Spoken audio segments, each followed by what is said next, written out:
Welcome back. Now, even as India shoots past the 60 crore vaccination mark with 80 lakh doses administered on Wednesday, there's a new dimension emerging on the gap between vaccines. Government sources have told CNN News 18 that the National Technical Advisory Group on Immunization is deliberating reducing the gap between two doses of the Covishield vaccine. The Health Ministry has again dismissed any allegations of shortage of vaccines.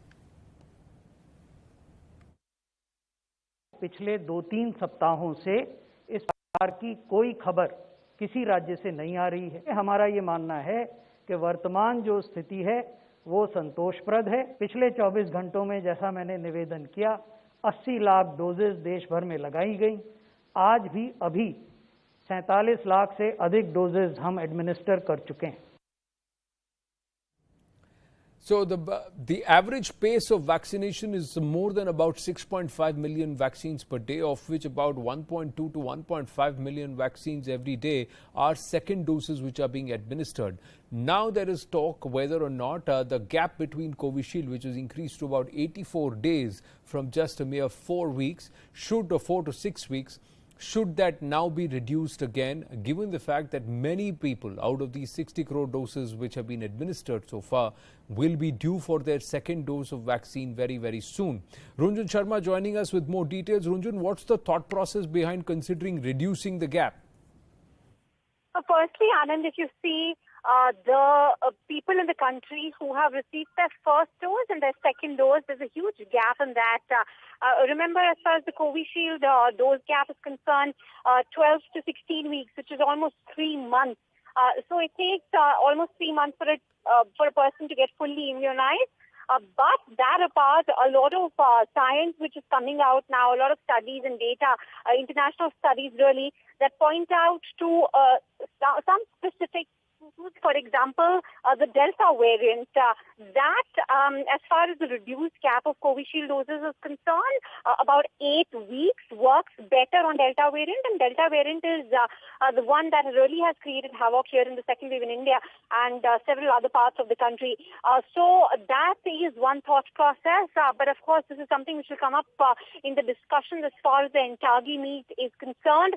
But yes, this is what the government has in its mind, and it's possible that the Covishield dose gap could be reduced once again. Anand. Well, thank you for your inputs, Runjun. So if it is brought down to 8 weeks, there will be many people who will be due for their shot, and then you would have a huge number of people getting their second dose, which would also help India further move towards a certain level of herd immunity. And as our nation, we reach the 60 crore or cross the 60 crore jab milestone, vaccine availability and hesitancy continue to pose major challenges towards the centre's aim to vaccinate all by the end of this year. Deepa, my colleague, spoke to Dr. Devi Shetty, the founder of Narayana Health, on vaccinations and its crucial impact. Vaccination efforts have been taken up across the country, but it's still, when you compare with other countries in the world, we are still lagging behind quite a bit. Main problem is when the vaccine was available, people didn't want to take it. Now, quite a few people want to take it, but it's not available the speed at which it is required, but it is getting better. But still, we are encountering large amount of resistance from the people who needs vaccination. Our idea is that, especially rural India, with the Volvo's bus, we have refrigeration facility, cold chain, we have doctors, nurses help to support, to reach out to the villages and vaccinate as many people as possible. There is no debate about vaccine, whether it is effective or not.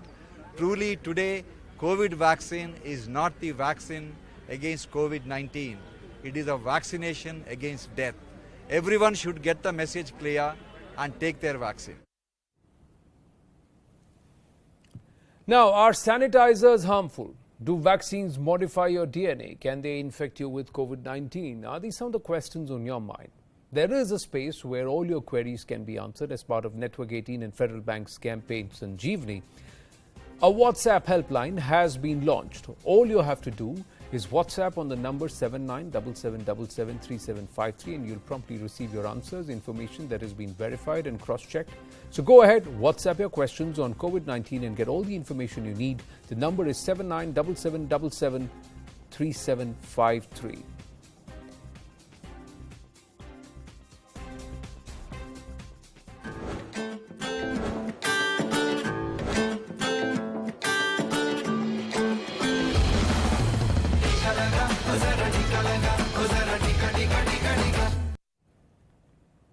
Now, just days after Onam, Kerala has reported a massive spike in COVID-19 cases, with cases at a 3-month high. The numbers are simply staggering. Kerala is accounting for almost 68% of the nation's new cases and more than 50% of the country's active caseload. So the fear now is whether Kerala will trigger a third wave in India. Let's try and have a look at the numbers. 30% spike in cases in the last 24 hours itself. A 47% jump has been recorded in daily cases during the Onam festivities itself. 68% of the nation's new cases and 50% of India's active caseload is coming from Kerala. In all, 14 districts with a positivity rate of more than 10% or above. And this is as on the 25th of August. This is the report that's coming through, and it is concerning. Let's try and go across to Neetu Regukumar, who will be joining us live. So far, what Kerala is trying to say is that they are been trying to delay the third wave and delay the wave and drag it as much as they can, and that a large number of the population in Kerala itself was uninfected.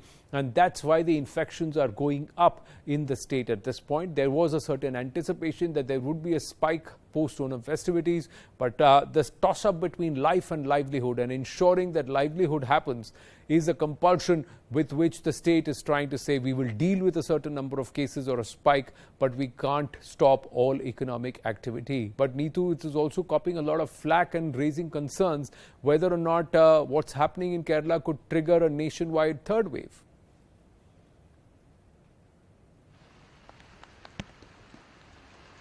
See, what the state government even now is saying is that this was not completely on unexpected lines. When they opened up, they realized that there will be a surge in cases, especially after Onam, because last year also after Onam, there was a surge in cases. So they are saying that this could go up to 35, about 45,000 cases in the next couple of days. But at the same time, they say that the hospitals, the bed capacities, at least reserve of about 40 to 50,000, be it the ICU or the ventilator. So they are saying that at present also that the numbers are increasing, yes, but even if the numbers are increasing, we are not reducing the number of testing to reduce the number of cases. We want to increase the number of cases and find out as much as cases possible. So this is what the state government is saying, Anand.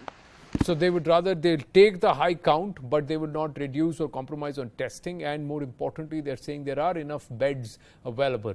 But the BJP and the Congress has turned around and accused the Pinarayi Vijayan-led government in Kerala of failing to manage the situation, while the centre has called a meeting of top officials from Kerala to take stock of the entire situation. What is the reason behind this continuous spike? See, it's an alarming situation.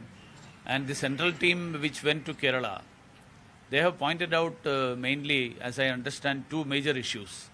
One is the lack of contact tracing, where instead of the suggested 1:30, now the number of contact tracing is 1:1.5.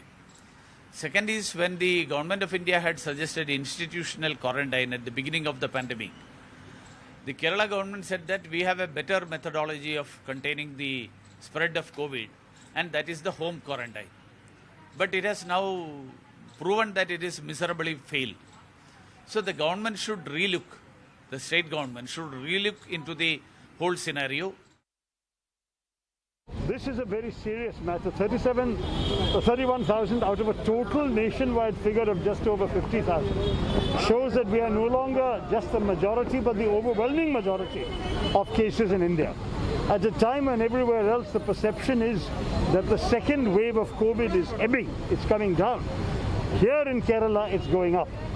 And as you rightly pointed out, we used to be relatively proud that even when cases are going up, the mortality rate low, but now the mortality rate is also climbing.